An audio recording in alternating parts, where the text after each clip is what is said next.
il nous reste 108 ans en moyenne avant d'atteindre l'égalité parfaite entre les femmes et les hommes. Et on ne peut pas attendre.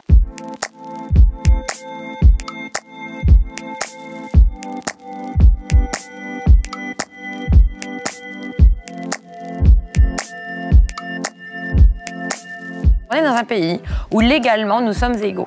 À nous aussi d'aller réclamer une augmentation et de ne pas être là en disant oh, je gagne 20% de moins que mon collègue, mais je ne vais pas demander d'augmentation. Il faut aussi booster les meufs pour qu'elles aillent, comme le font les mecs, au front pour réclamer ce qui leur est dû et que si elles ne l'ont pas, eh ben, elles tapent du poing sur la table en disant si je peux augmenter, je m'en vais. Les déterminismes sont extrêmement forts et ils se sont renforcés ces dernières années. La société, de façon invisible, insidieuse, nous invite de plus en plus à aller dans nos couloirs. On a cru un moment qu'il suffirait de jouer sur les role models, sur les exemples. En pratique, les déterminismes culturels sont tellement puissants qu'on n'arrive pas à lutter avec d'autres images culturelles. Il y a des causes, il y a des combats qui ne souffrent aucun questionnement. Je voudrais l'égalité à l'éducation et à l'instruction des jeunes filles de demain. Nous n'allons jamais assez vite et assez loin pour travailler sur l'accomplissement des carrières, des évolutions, des trajectoires des femmes dans les sociétés. C'est important de travailler sur ces questions d'inclusivité et des leviers que les entreprises peuvent apporter sur ces questions d'innovation managériale. L'égalité des salaires au démarrage de la carrière, puisque c'est le tout premier point de rupture de l'égalité femmes-hommes dans l'entreprise.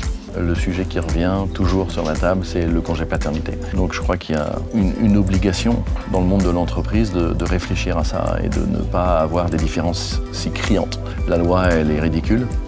Dans notre société, on est à 12 semaines de congé paternité. Celle sur laquelle on s'est engagé, qui est sur le congé paternité, parce que ça nous paraît être un vrai pas dans la bonne direction et parce qu'on pense aussi que l'égalité homme-femme, elle se joue évidemment dans l'éducation. Plus les parents ont une vision complète, progressiste, évidente de l'égalité femmes-hommes, plus on a la chance que les enfants l'aient aussi. Le fait que les enfants soient amenés à faire des jeux en particulier qui les amènent à mixer les garçons et les filles, à se respecter, puis à voir l'intérêt de l'intelligence collective qui résulte de la mixité. En nommant à la tête des établissements publics un nombre de femmes équivalent en nombre à celui des hommes présents à la tête de ces maisons, et c'est l'engagement qu'a pris le ministère. Nommer des femmes à la tête des orchestres, des opéras, des grandes scènes de théâtre.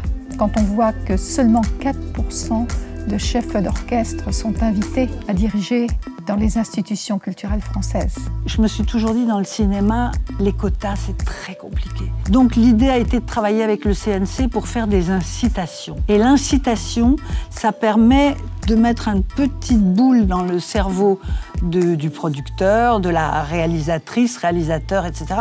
De dire, entre deux, tu pourrais peut-être choisir ça parce qu'il y a une incitation financière. Au début, elle sera financière et après, elle deviendra, je dirais, artistique.